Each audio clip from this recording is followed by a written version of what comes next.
की त्यांनी आपल्या शुभेच्छा या ठिकाणी द्याव्यात. जोरदार टाळ्यांचा खडखडाट सन्माननीय संजयजी राऊत साहेब यांच्यासाठी.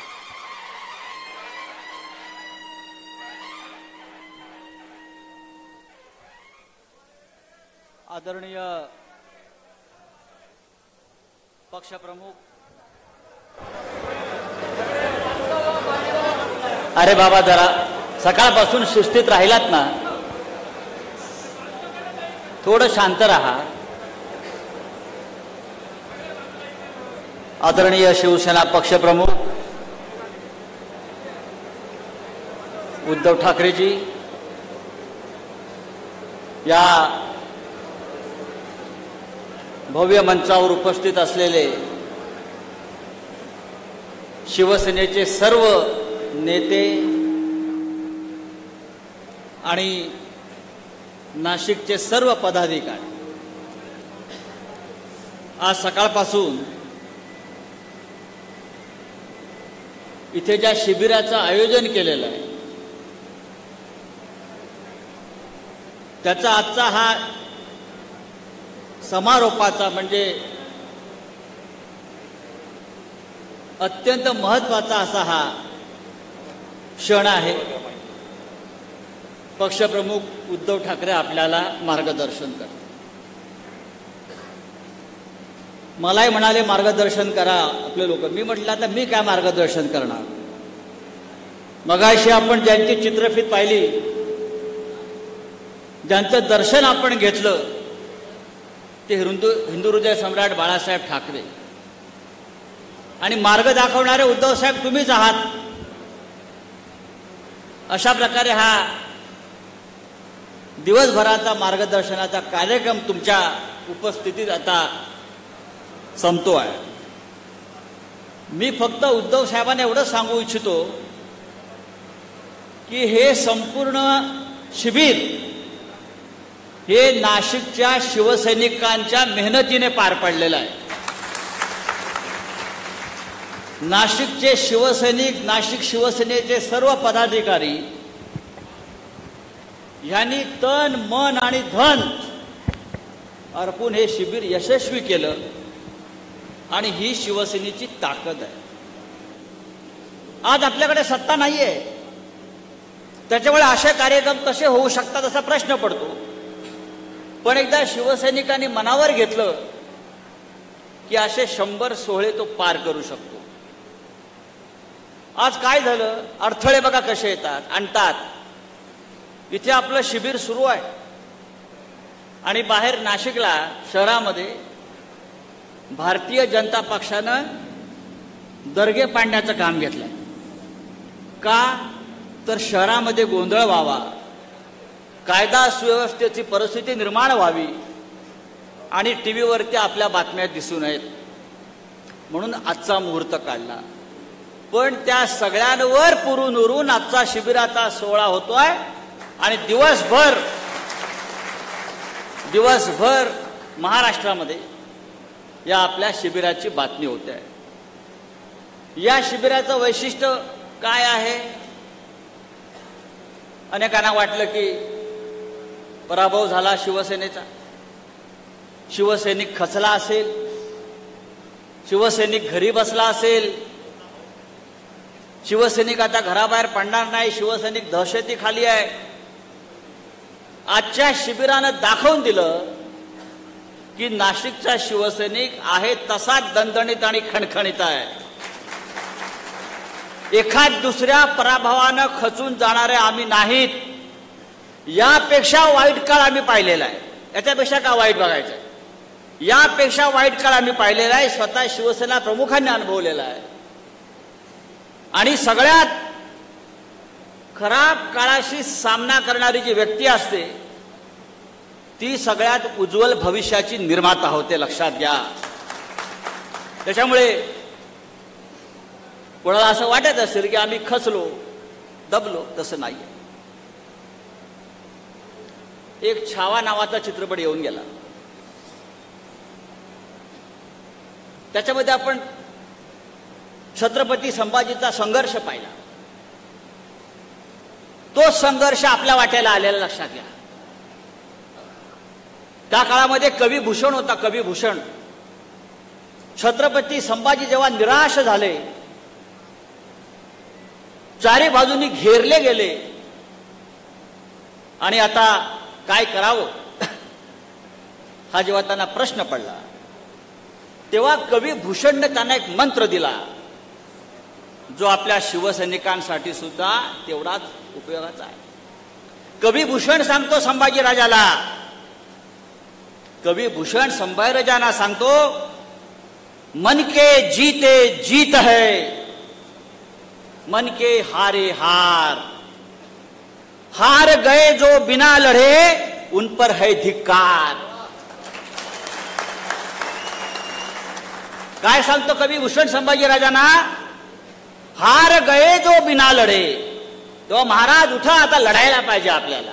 हार गए जो बिना लढे उन पर है धिक्कार, उन पर है धिक्कार जो देखे ना सपना. सपनों का अधिकार असल अधिकार है अपना. तू भोर का पहला तारा है, तू भोर का पहला तारा है, परिवर्तन का एक नारा है. यह अधिकार कुछ पल का है, फिर सब कुछ तुम्हारा है, फिर सब कुछ तुम्हारा है. आपल्याला सुद्धा ह्याच मार्गाने जायचं आहे. छत्रपती संभाजी लढला, त्यांनी परिवर्तनाची एक दिशा दाखवली, संघर्ष केला, त्यातून महाराष्ट्र उभा राहिला आणि परिवर्तन करण्याची ही ताकद जी आहे शिवसैनिकामध्ये. मगाशी नाशिकच्या पराभवावर चर्चा झाली. नाशिकचा पराभव का झाला? उद्धव साहेब, आपण खूप विश्लेषण केलं, पण नाशिकच्या पराभवाचं विश्लेषण वॉशिंग्टनमध्ये झालं, म्हणजे महाराष्ट्राचे. आपण म्हणतो का हरलो, का हरलो, का हरलो, पण नाशिकच्या पराभवाचं विश्लेषण जर कोणी केला असेल तर ते वॉशिंग्टनला झालं. तुलसी गबार्ड नाव लक्षात ठेवा. तुलसी गबार्ड ही साधी बाई नाही आहे, मोदीची बहीण आहे.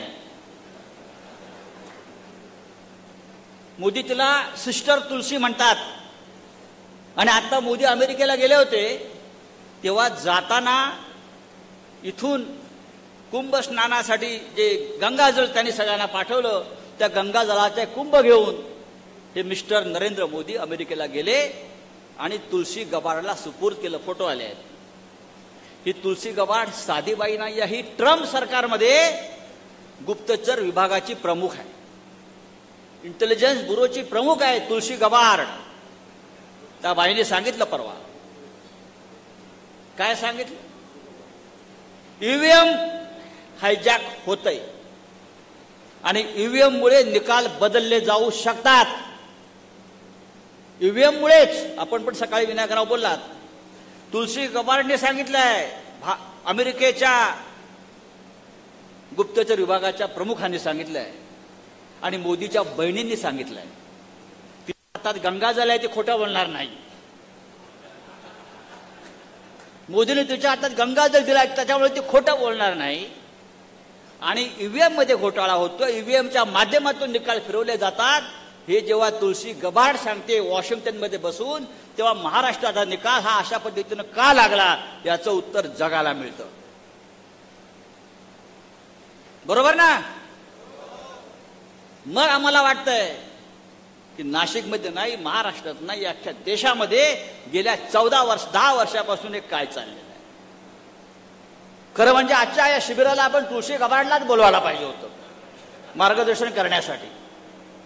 तुळशी गबार्डला आपण पुढल्या वेळेला बोलवू विधानसभेच्या आधी, की महाराष्ट्राला मार्गदर्शन करा.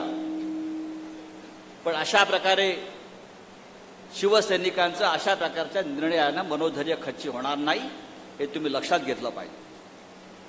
आम्हाला हिंदुत्व शिकवताय नरेंद्र मोदी, अमित शहा, देवेंद्र फडणवीस. तुम्ही कधी हिंदू झालात? तुम्ही कधी हिंदू झालात? एक सुंदर वाक्य, जो जितका पापी, कपटी आणि पाखंडी असतो तो स्वतःला हिंदुत्ववादी असल्याचं ढोंग करतो. आम्ही ते करत नाही. आम्ही आहोत, आम्हाला बाळासाहेबांनी बाळकडू दिलेला आहे. आणि आजच्या शिबिराचं जर म्हणाल तुम्ही तर तोच एक संदेश आहे की आम्ही लढायला तयार आहोत. तुम्ही आमच्यावर खोटे गुन्हे दाखल करा, आम्ही संघर्ष करायला तयार आहोत. माननीय उद्धव ठाकरे यांच्या पाठीशी ठामपणे उभे राहायला आम्ही सज्ज आहोत. आम्ही आमच्या नेत्याच्या पाठी उभे राहू, ठामपणे उभे राहू, महाराष्ट्रात उभे राहू, देशात उभे राहू. आणि तुमचं जे ढोंग आणि पाखंड आहे हे उघडं पाडू. या राज्यामध्ये जे चाललंय सध्या, ठाणे की रिक्षा, चेहरे पे दाढी, क्या चष्मा, आज हे महाशय परत गावाला गेलेले. मला आता भीती वाटते. आज पौर्णिमा आहे, अमावस्या आहे, काय आहे, कोणाचा आता जाणार आहे, कोणाचा बकरा कापणार आहे. आता आम्हाला महाराष्ट्राला पौर्णिमा अमावस्या आली की भीती वाटते. एवढा अंधश्रद्धाळू हा महाराष्ट्र कधीच झाला नव्हता. हा महाराष्ट्र पुरोगामी आहे. फुले शाहू आंबेडकरांचा, शिवाजी महाराजांचा, बाळासाहेब ठाकरेंचा हा महाराष्ट्र आहे.